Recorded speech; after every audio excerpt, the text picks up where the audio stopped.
Hey there, everybody. Happy Tuesday, March 18th, and welcome to Chart This with Dave Keller. I am your host, Dave Keller, coming to you from a actually beautifully sunny Redmond, Washington. Great to be with you here, live streaming from the Pacific Northwest. I wish you well and much joy and happiness wherever you are at, despite the, I guess, once again deteriorating market conditions. Major averages moving lower today, sort of, I guess, pulling back after that nice bounce on Friday into Monday's session. We'll talk about the short-term fluctuations versus the long-term themes that we've been breaking down, how some of these counter trend moves can maybe be better understood, some individual stocks at some key junctures. And today we're actually going to focus on the Magnificent Seven stocks, a decent number of them, because the number of Magnificent Seven stocks remaining above their 200-day moving average, a rapidly shrinking number, only two, and one of them very close to breaking down yet again. Netflix, the only one that's like nowhere near its 200-day moving average, but most of them have already broken down. So we'll talk about that, continued rotation from a technical perspective, just how to approach those names, I would argue, on multiple time frames, and a bunch of other things as well. I think that's it for the introduction. Let's get right to the market recap and look at how things have played out here. We've got the Fed meeting this week. I mean, it's honestly a bit of a non-story, probably. But I would say, to be determined. I think in general, and pretty much a 0% chance that the market is pricing in on any change to Fed policy. However, certainly a lot of thought and attention will be given to potential future changes, right? The glide path, which felt like it was a fairly straightforward glide path, 6 months ago. Now, all of a sudden, very much does not seem so. And I think we'll, in the Q&A and the press conference afterwards, I'm sure a lot of the questions will be related to kind of expectations about future rate cuts, rate hikes, inflationary pressures, data dependency, all those good bullet points. All right, let's take a look at the major averages today. Again, we're sort of back to sort of a general bear market kind of day, I guess I would describe it, with the S&P down about 1.1%, the NASDAQ composite down 1.7%, the Dow down about 2/3%. The S&P being down 1.1% takes us down to around 5615, slightly below that. Mid caps and small caps all down as well. The VIX up just over one VIX point, 1.2, we'll call it, to 2170. We're really close to the VIX actually pushing below 20. And that was something that felt like it might be happening very soon. And it certainly could happen as early as tomorrow. But for now, weaker stock prices jump in the VIX. So, sort of in the low 20s, and anything above 20, by my reading, is a high volatility environment. That just tells you elevated uncertainty, elevated volatility, elevated fear. And the markets usually like certainty. They don't like uncertainty. So that usually means risk assets are deteriorating.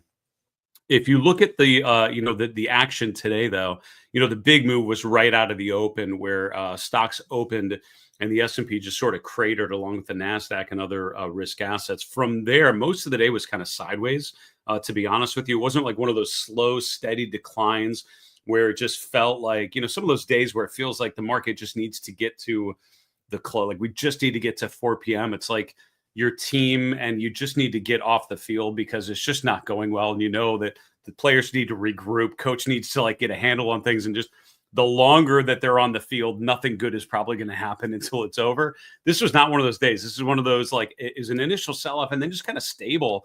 And we hit a low around 5,600 right around noon Eastern time. And then just sort of held there. And so, again, I think the general playbook in this particular environment is, now that we've found short-term support, I think we've validated the fact, in my opinion, that the primary trend is down until proven otherwise. We've had a short-term bounce, certainly from the end of last week, beginning of this week. I think there's, some, reasonable expectations and debate about where a counter trend bounce could go to. But the moment we break below that swing low from the last couple of weeks, I think that just reinitiates a big downtrend phase. So for now, we're kind of holding those recent lows around 5,500. Looking at interest rates, we can see generally the yield curve floating lower. The 10-year yield finished just below 4.3%. 5-year point remaining slightly above 4%, just below 4.1%. The long bond yield around 4.6%.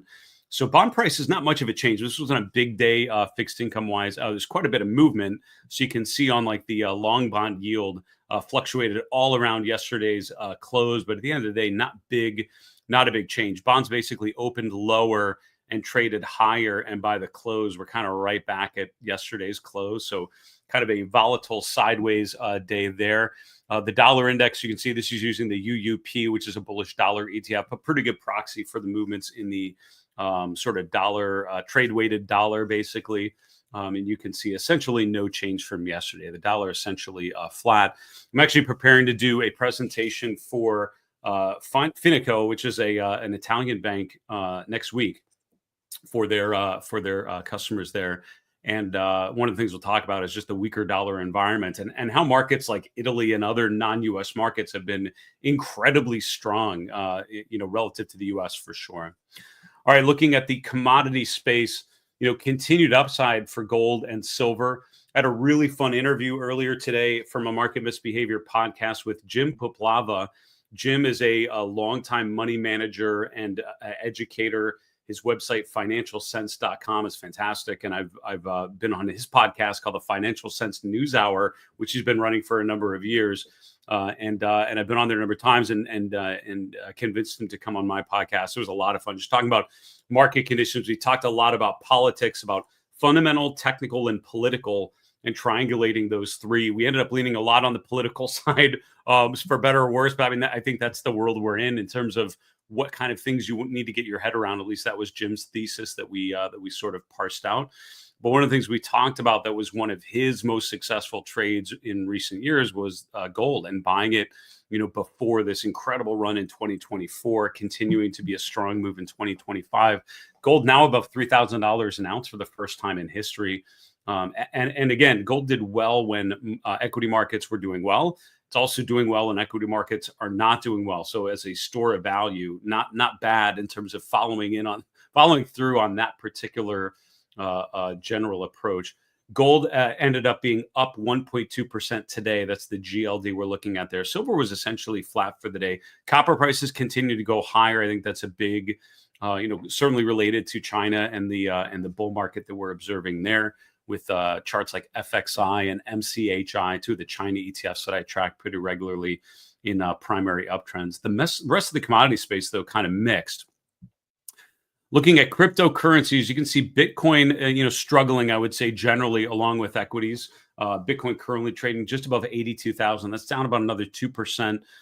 Yesterday, as we were recording the show, it was just before we settled in around 84,000 at the sort of close of the 24-hour period. From there, we've been essentially in a downtrend going into the equity session, sort of stabilized here during equity trading. Currently, again, around 82,000. Again, the chart of Bitcoin is underwhelming, very much like the S&P and the NASDAQ are underwhelming at the moment. I would argue the primary trend is down after failing to hold key support. It's guilty until proven innocent, and I'm thrilled to look for an opportunity when it appears to be back in an accumulation phase. I'm not necessarily seeing that right about now. Looking at the 11 S&P sectors here, we can see that only 2 of them finished in the green, and the 2 that were up, not by much. So energy and healthcare finished positive. The XLE about 0.2%. That's the best performer today, even though crude oil prices are actually down a bit using the USO. Healthcare up was number 2. Just again, kind of a rounding error above yesterday's close. Financials number 3, slightly lower. Materials slightly lower as well. Down on the bottom, you will see the FANG sectors, the Magnificent 7 sector. So if we're kind of in the, these stocks have pulled back enough, we're probably recovering. I am definitely not seeing that on the charts just yet. The XLY, XLK, XLC, all down 1.4 to 1.8%. And those are your 3 bottom performers. When you take a step back, one of the comments that came up with my interview with Jim earlier today was, when in doubt, zoom out, which is one of my favorite kind of charting maxims about, if you're ever confused about the short-term signal, whatever time frame you're on, if things aren't quite clear, zoom out a little bit, bring in more data, go to a larger time frame, and think about what you were just trying to analyze, how it fits into the larger picture. And one of the things I think that is a great kind of true north maxim or true north, approach to remember in this sort of environment is to focus on relative strength, to focus on areas of the market that are outperforming, areas of the market that are doing better, even as our major benchmarks are certainly struggling here in the first quarter of 2025.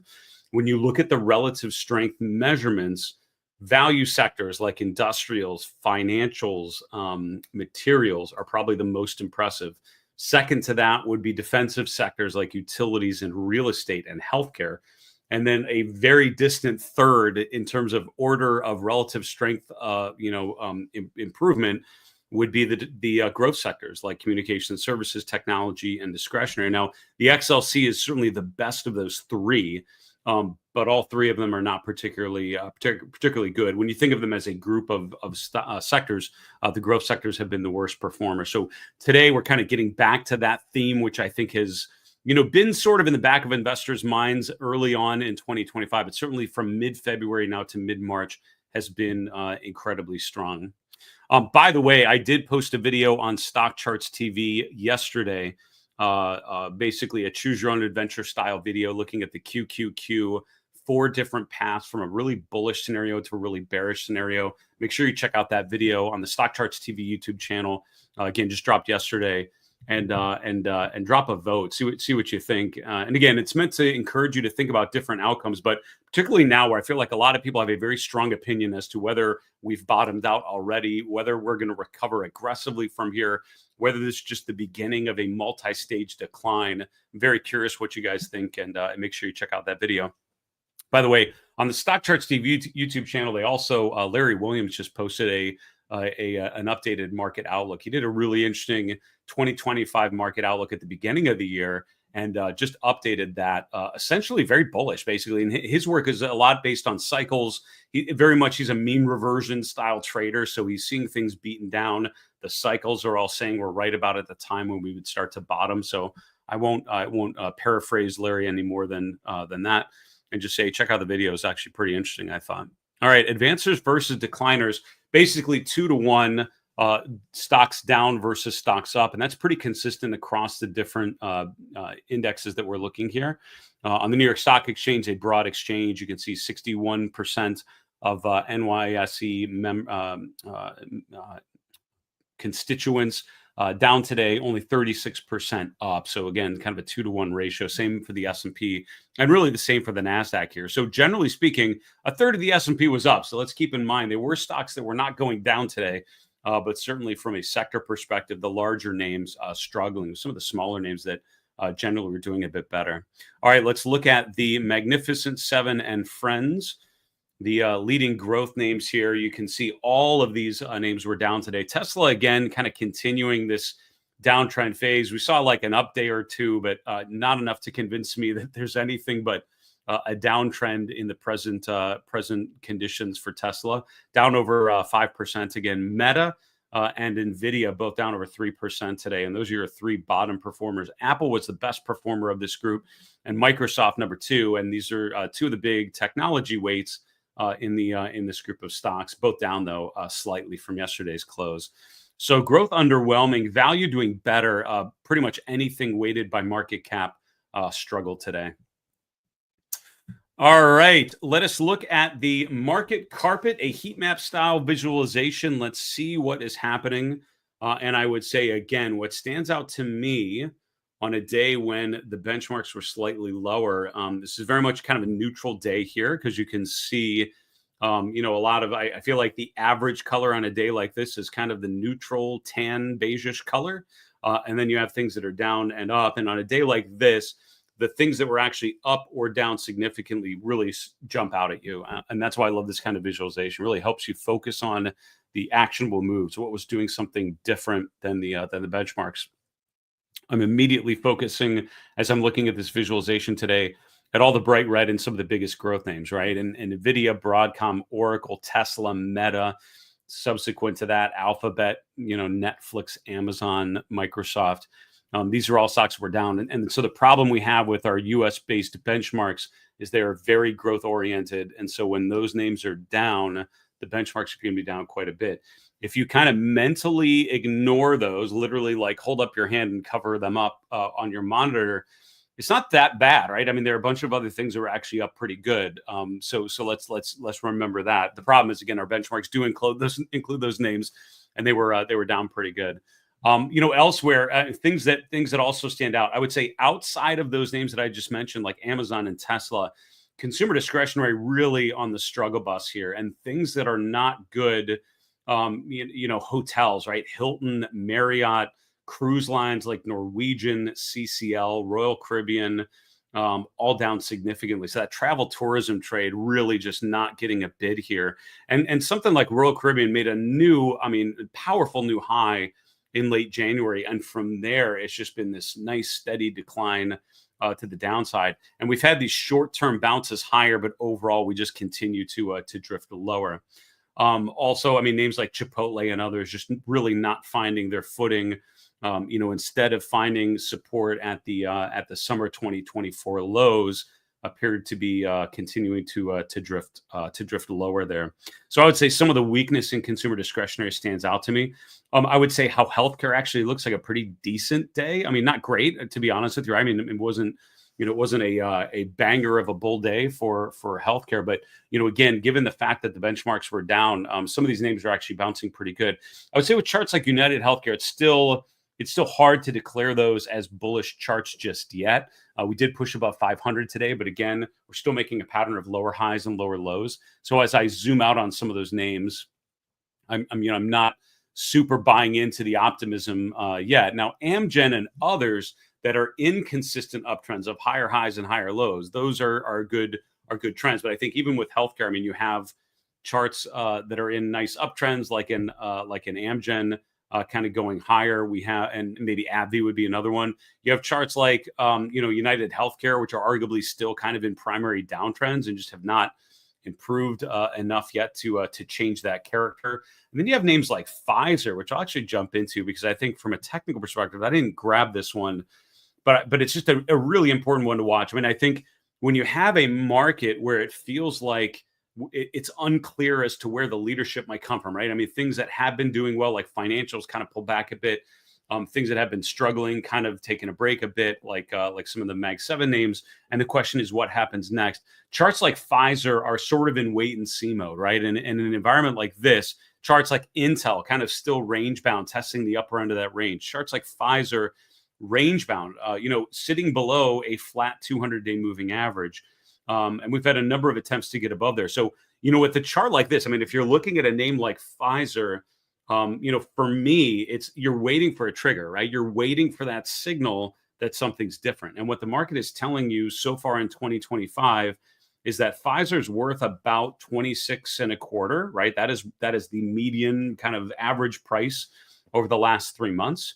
We're basically trading right around that, from around 25.50 up to 27. We're just kind of trading around that midpoint. And at some point, something changes on this chart. And either we get a valid break above the 200-day, which would tell you that we've been sideways, we've been in an equilibrium, and now something is different, right? Something is new. There's a new catalyst. Investors are just becoming more optimistic. But it tells you that something is different. For now, I'm not seeing anything different. I'm seeing a sideways trend. And again, I always bring up Jesse Livermore's famous quote: "There's a time to go long, time to go short, and time to go fishing." This is one of those time to go fishing days. This is a time when honestly, it's best, I would argue, to sit on your hands and wait for a break. The other alternative is to use some option strategy like a straddle or strangle or something that allows you to trade a stock in a range and profit from a stock that's sideways, something to gain, get some premium as you're waiting for that breakout. But if you're not into options, it's sort of wait and see mode and wait for the break to happen. So I think Pfizer above $27 is actually a pretty good chart because it shows you that something's different. And after being in a basing pattern, something is new. I'm actually jotting that down so I can set an alert. What did I say? Over 27. But until then, like I don't feel great about taking a shot on this, basically where the stock is showing you a number of times it doesn't deserve to be over $27. I'd be happy waiting for it to convince me that it is worth that. No real follow through yet on financials. Again, I continue to think the financials are a really compelling place. And besides Berkshire Hathaway continuing to just make new all-time highs, like nothing else is happening in this world. The rest of these have all pulled back quite a bit after having a pretty decent run. And charts like Goldman and charts like JP Morgan are bouncing a little bit this week, but are still, coming down pretty aggressively from their previous peaks earlier this year, really from the end of last year. So there's strength in financials. It's just in things like the exchanges, CBOE, ICE is another good example of that. I mean, those are some of the better charts that you'll see. These are ones that are actually breaking out. CME is another one, just in this nice consistent uptrend. I would say for the average financial stock, still early days before you can declare a nice recovery here. Last thing I would say on this, and then we'll get to some charts. I would say that some of the defensive sectors, particularly like consumer staples, not really overwhelmingly positive, right? So Walmart and Costco down another 2% each. Those are the two biggest weights in consumer staples. And outside of that, you had a number of names like Clorox, Constellation brands, continuing to falter here. Again, I think consumer staples could be an interesting defensive play. However, from a technical perspective, I'm underwhelmed by a lot of these charts that appeared to be working quite well. Had a nice bounce on charts like KHC, but then pulling back here. So can we make a higher low and continue that uptrend? I think still to be determined. All right, let's go to the charts. Here we go. So listen, the daily chart of the S&P 500, down today, right? And I think from Friday into Monday, two big up days after the S&P tests 5,500. And again, there's an argument to be made that was the bottom. That is not the argument I'm making. I know, again, Larry Williams, I don't feel particularly great about disagreeing with Larry, so I won't make that big of a deal out of that. But he was very much in his most recent video pretty optimistic that we're at a low and buy in on weakness, and I get that counter trend argument 100%. Again, I'm just seeing my read is more consistent with major tops that have more to go, and less consistent with this is a great buyable low. As a trade, 100%, I could get that. As an investment, I'm sort of not there yet. Now, again, depending on how much you want to nitpick on timing and entry point, if you're okay buying and having downside to 5,100 and kind of accumulating down in here, okay. But I would say from a technical perspective, certainly on the tactical trend, I'm not buying into this uptrend just yet. Now the S&P gets above the 200-day, we get above the 38.2% level. I'll have to change that for sure, and just revisit. Maybe this is a nice recovery that is different than something I would have expected. I've been wrong many times. However, for now, stocks below the 200-day. The S&P and the Nasdaq below the 200-day. And again, I think breaking below 5550 would be the 5,500 is what that number is. Would for me signal a confirmation of the next leg lower, and I would probably, for me, that next downside objective is sort of that 5,100 to 5,150 range. If we break 5,500, so for now, that's the new line in the sand that I'm watching. And again, I'm more defensively positioned here than I have been certainly through all of 2024, given this deterioration really kind of in this period, which is where it felt like things were getting overextended in every way. All right, let's talk a little bit about volume. As you probably know, I don't talk about volume a ton. I think it's important. I think it's interesting, but compared to other things, not as much. And for me, price is what's most important. That's what I spend most of my time analyzing. Breadth and sentiment is important as well.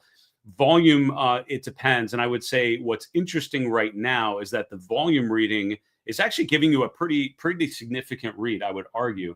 If you look at what happened here, the volume accelerated to the downside, really starting in mid-February to kind of mid-March, which is during this big downtrend phase. Look at how the volume just started to spike higher. This is on the SPY. I'm just using the daily volume on the SPY.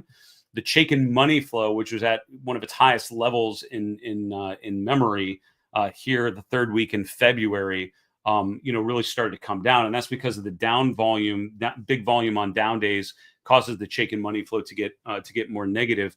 About a week and a half ago, the Chaikin money flow turned negative. The last, and again, look at these previous periods where the Chaikin money flow has been positive. and then goes below the zero line, like here in mid-December. Here in late October, which granted did not go much further, that's fair.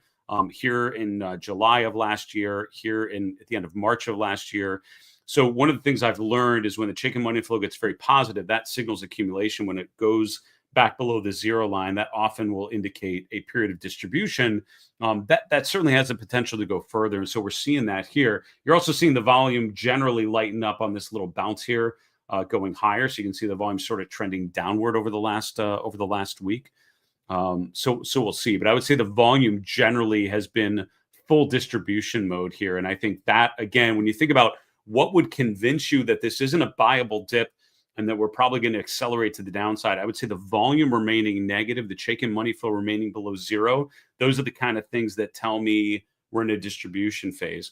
When the chicken money flow goes back above zero, that often indicates that the distribution phase is probably over, and you want to stop fighting the uptrend and just embrace the fact that we're bouncing in a meaningful enough way that you probably want to participate. And we're not seeing that yet. Most recently, we had that kind of signal in mid-January, which sort of told us, yeah, this distribution is over and now more positive. For now, the chicken money flow is negative. Now, the breadth did turn slightly higher. If you're looking at the McClellan oscillator, this is as of Monday's close. This isn't updated yet for Tuesday's close. But yesterday, the McClellan oscillator did break above zero. Based on what I saw today, I wouldn't be surprised if it actually breaks back below zero or very close to that after today's down day. However, maybe that's something to watch as well, right? I mean, things to look for to validate that a bounce is turning into something more. Breadth indicators like this improving. This is a short-term breadth indicator, the McClellan oscillator. It's really looking at short-term fluctuations in advanced decline data to see if there's more strength or weakness in short-term breadth conditions for, as of yesterday, bouncing above zero, which may be something to watch as the week continues on. I mentioned the relative performance of some of the different sector groups, and I would say this group of value sectors from the top: industrials, financials, materials, and energy. Pretty compelling here when you look at the relative performance year to date, right? So here's the end of 2024. You can see all four of these sectors are outperforming the S&P so far in 2024. Now, a lot of these kind of fluctuated a bit at the end of February, early March, but all four of these now rotating higher, and a couple of these, like materials and energy, actually making a new relative high this week. So again, I'm continuing to see strength there. I'm not seeing anything really yet telling me, boy, growth is a place to rotate to. For me, when I'm looking at relative performance, it's the value sectors, it's the defensive sectors as the best relative performers, and then growth is a distant third. And again, based on the relative strength trends year to date. All right, let's look at some individual names. We'll focus a bit on the Magnificent Seven, these leading growth stocks. And as we can see, NVIDIA rotating lower yesterday. We called that a dark cloud cover pattern, which is where you have an uptrend, you have an up day, a higher open on day two, and a close that it's at least 50% of the way through the first day's body. We got that yesterday. That tells you the next 1 to 3 bars are probably lower. It's a reversal pattern. And sure enough, today we're down another 3.4%. We've talked about sort of this downtrend channel. That would not be good if NVIDIA did not make it all the way up to the upper channel and started rotating lower. That's one of the signs of a stock in big time distribution mode, when you don't regain the upper end of a trend channel on the way down. So certainly something to watch. That trend channel would currently be kind of up here around 130-ish, right around the 200-day moving average. Kind of again fits into that general thesis of a counter trend bounce up to a 200-day, but that's probably the limit to the upside of what we're seeing. Notice how the RSI is remaining below 50 here in the month of March. So overall, I would say NVIDIA is still in a distribution phase until proven otherwise. NVIDIA, of course, below its 200-day, and most of the Magnificent Seven also below their own 200-day moving average.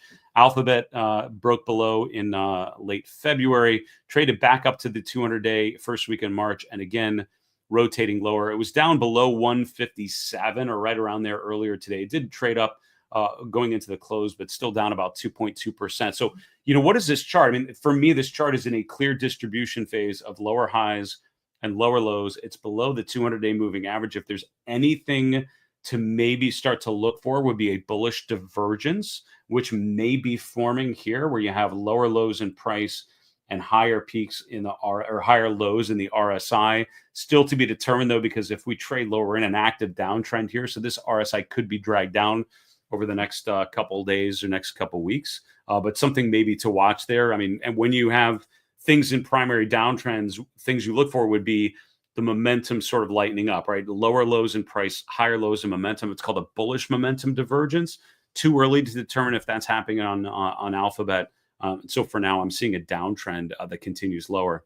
Amazon is one that's actually closer to its 200-day moving average, broke below there early March, trading below it here for the last week and a half, kind of consolidating just below the 200-day. Today, sort of rotating lower a bit, down about a 1.5% here. I mean, again, I think the bull case for the S&P and the NASDAQ has to involve Amazon and other names like this regaining the 200-day. And until that happens, I'm happy assuming that we're in a distribution phase until proven otherwise. So I think Amazon above 200 is a pretty good chart, or at least a less horrible chart. For now, we have to wait and see.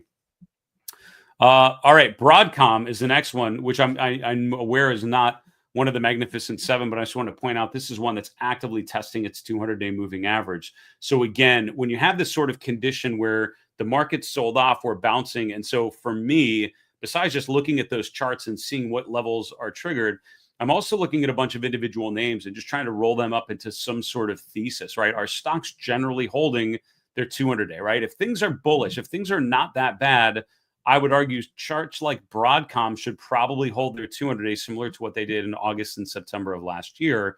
Now, I've said the same thing about like Amazon and Alphabet and others, and they were unable to do that, which is why again, one of the many things that I think tell us we're more in a period of distribution. But Broadcom kind of right there. We've now bounced off of the 200-day. If this holds, it's not bad.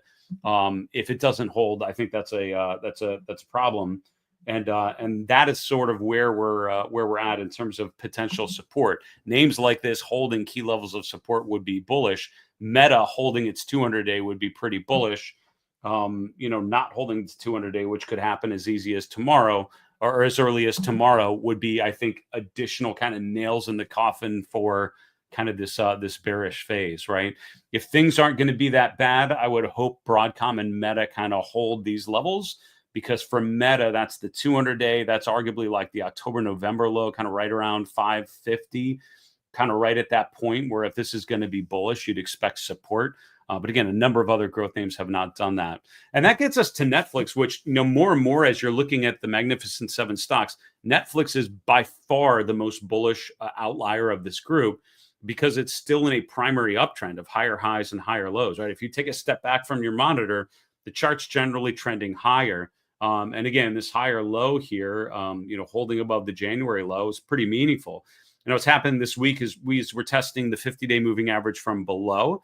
We're in that limbo between the 50 and 200-day moving averages. But again, I'd love to see Netflix kind of regain that and continue higher. Out of the whole bucket of Magnificent Seven stocks, I mean, Netflix probably the only one that looks decent at this point. Besides Meta, I mean, Meta's been in such a downtrend here. Those are the only two remaining above their 200-day moving average, and Netflix is the better of the two. So we'll see if this is able to hold. For now, I would say Netflix is still a decent chart compared to others. That's why the relative strength over the last 6 months has been pretty encouraging. Bring up Intel again, still waiting for a breakout above resistance. Last 2 days have been pretty encouraging, following through with another update today. Not up a ton, up less than 1%, but continuing to push higher right at that upper end of that range that we talked about. I consider this a consolidation phase, a sideways trend between about 19 on the lower end, around 26 on the upper end, which means a valid break above 26 is the sign of likely further upside to be had. We're kind of right at that point where I think you could argue that's a nice upside rotation. Someone had mentioned a flag pattern on the S&P. I'll look at that in a minute. I am seeing a flag pattern on cruise lines like NCLH. Norwegian Cruise Lines down today, along with most of the travel tourism trade, as we mentioned on the market carpet, down about 5% today. And I think you could label this a decent bear flag pattern. Potential bear flag, right? So that's when you have a big downtrend and then you have the short-term upswing. And the way that it's a flag is basically there's a parallel channel of higher highs and higher lows moving against the primary downtrend. So the stock's going lower. You have this kind of short-term bounce of higher highs and higher lows. Should be a pretty parallel channel between the highs on the upside and the downside. It's a valid bear flag pattern if and when you break below the lower trend line support. We traded right down to that earlier today, did not close below it. So I think through this week, the charts like this break that. That's a pretty negative sign. And the way you measure that using the Edwards and McGee methodology, you take the flagpole or the height of the trend going into that move, and then you subtract that from the breakdown level, which means it applies a much further deterioration for NCLH. So stocks like this, I think, important to watch to see if that bear flag is confirmed. Finally, Humana, one of the healthcare providers. Again, healthcare is an interesting space, kind of a diverse sector. There are charts that look pretty good, charts that don't look pretty good, and a bunch of charts in the middle. And I would say Humana is kind of one of those in the middle. It's not in a downtrend anymore. It's kind of similar to Intel's chart, where it's not making lower lows. We're kind of sideways, right? You can draw a rectangle around this price action. 300 is the level. I'm pretty happy waiting for a break above 300 to sort of signal that this broader uptrend is to be had. But as a short-term trade, breaking the 50-day, which means you get above 270, maybe that opens the door to a move to 300. Not a bad swing if that's a time frame that you're operating on. If not, which I'm generally not, I'm happy waiting for a valid break above the 200-day, which would also clear the November peak and the January peak. That's around 300. So a chart to keep an eye on as well. So some of the charts like Intel, Humana, I think still early because they're in that sideways pattern, but feels like a transition from distribution to consolidation to accumulation. That's something I would be looking for there. All right, we'll take a question or two. As a reminder, I can see questions coming in during the live stream on Facebook, LinkedIn, YouTube, and X. And I appreciate you guys so much watching live and asking questions as we go. If you're watching the replay on our YouTube channel, I very much appreciate you as well. Anything we don't get to question-wise, we will put it in the mailbag, and we'll do an all mailbag episode on Friday of this week. Hopefully we can answer one of your questions on the air. Randall, thanks so much for watching on YouTube. You asked comments on the put call ratio. I haven't even brought up the put call ratio in a while, and I apologize for that. It's on this breadth chart list, and I'm realizing I don't look at nearly as much as I probably could. I kind of have handpicked some of the key breadth indicators I follow, and I put them on my main chart list that I review every morning. These are others that are important, but I just don't get to them all the time. And I'm glad you asked about it. And I made that up. It's on the sentiment indicator one, which is this one. Here we go. So we got two. We got the regular put call ratio, which includes index options.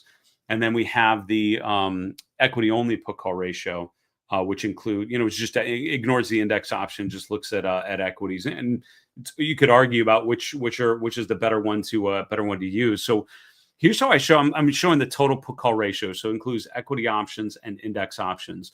The way that this is, the daily put call ratio is actually a very noisy indicator. That's the raw data in gray that you see in the background. So I tend to look at just a simple 5-day average in bright pink, just to sort of minimize the noise and just look at the general trends. Put call ratio tends to have value as an inverse relationship, or because of an inverse relationship to stock. So when the markets sell off, you tend to see the put call ratio very high. When stocks rally, you'll see the put call ratio generally very low. And that's just because of the types of bets that it implies by the volume on put options versus call options. And in a whole other webcast we'll do someday, we can talk about the nuances of the put call ratio, but that's generally it. So, the most recent, I think, trend in the put call ratio year to date, you had a very low number and a series of very low readings, some of the lowest readings we've seen in multiple years in mid-January, really going into that February peak. And when you look back at things that suggested this market was toppy, the extremely low put call ratio is probably going to be on that list as I think about it. From there, the put call ratio has been generally trending higher, which implies that investors in the options market putting on more bearish bets, more on the put side, but it's nowhere near the extremes we've seen at previous peaks, right? So if this is a major bottom, I would more expect the put call ratio to be well above 1. So you can see like at the October low, at the August low, going back to like the 2023 low, and look how high the put call ratio spiked in terms of the daily, the raw data, but certainly just the 5-day average ended up getting a lot higher. And we're nowhere near that point. So that means either something's weird with the put call ratio and it's not, we can't interpret it the same way, or it's not telling us we're at a very extreme level relative to previous peaks. You see the same thing on the equity only put call ratio. Now the raw data, I think that's 2 days ago, maybe, probably popping higher, and actually getting to one of the higher readings that we've seen in quite some time. But you can see the average value nowhere near some of the extremes that we've seen at some of the major previous lows. So for me, as a contrary indicator, this is more middle and not like or not contrarian bullish because it's so high. I'm not getting that reading yet on the put call ratios. Thanks for asking about that though. And by the way, I apologize. I don't show that indicator as much as I probably should. Larry, we'll take one more question. Larry, thanks for watching on YouTube. You said a ray of hope. All right, good. We need that. The RRG on stock charts showing XLP and XLRE have degraded to weakening quadrant. XLK is about to move into the improving quadrant, a tiny ray of optimism. Let's take a look at what you're referring to. And I appreciate you asking. I'm thinking if that's what you just said, you're probably looking at a daily RRG would be my guess. But let's take a look here. So here's the daily RRG. And you're saying, XLP and XL. Yeah, this is what we're looking at. So you're looking at the daily RRG. And again, that's not right or wrong. That's just a question of time frames. So what you're referring to is, look, here's the, oh boy, sorry, I'm messing this all up. You're saying, look here, the XLP is rotating into the weakening quadrant. So is XLRE, two fairly defensive sectors. And then you're saying technology, which is down here, kind of rotating up toward the improving quadrant. And so the answer is you're right. And I think on the short term, that implies that there's a bit of a counter trend rotation. I think that's probably driven by this mean reversion that we've seen, right? A lot of those staples names that have been underperforming bounced mid February to mid March and now pulled back a little bit. Some of the technology names bouncing a little bit after pulling back. My problem is the weekly RRG, which is more of a structural view of the world. I mean, boy, couldn't be any more. Yeah, that's it's a very small, and it's a short-term one and valid, and I appreciate that. But for me, thinking a little more medium-term, long-term, again, I'm still seeing like this general rotation into value sectors and financials, by the way. I mean, just end up being probably the most constructive on the weekly RRG. But look at all the value and defensive sectors rotating up, and the big growthy stuff generally moving down. But very, very good point. And that mean reversion, again, I think if your time frame is short enough, some great opportunities, swing trading opportunities for sure. But again, one of the benefits of looking at multiple time frames on any chart, but especially something like the RRG. Great questions there at the end, and I appreciate you guys so much watching my show here on my YouTube channel and also my podcast. Again, a great interview with Jim Paplava, who's a legendary money manager. I mean, a one-time financial radio host that's now turned into a podcast host, but just a thoughtful, knowledgeable investor. It was really fun being able to interview him earlier today. Also, the last one I posted was an interview with Doug Ramsey, and he is the chief investment officer at the Luthold Group, which is a money management firm and really institutional research firm based in Minneapolis. Doug had some really good comments about hedging in this kind of environment, how they're using different vehicles to hedge, just thinking of the long term still being quite constructive, and just, how do you navigate short-term periods of uncertainty? So if you missed that episode of my Market Misbehavior podcast, make sure you check that one out. Posted on my YouTube channel, and very soon, hopefully, on Spotify and other podcasting platforms. That's it for today. Thanks so much for watching my show. I'm Dave Keller with Market Misbehavior. And remember, it's always a good time to own good charts. Have a good night, folks.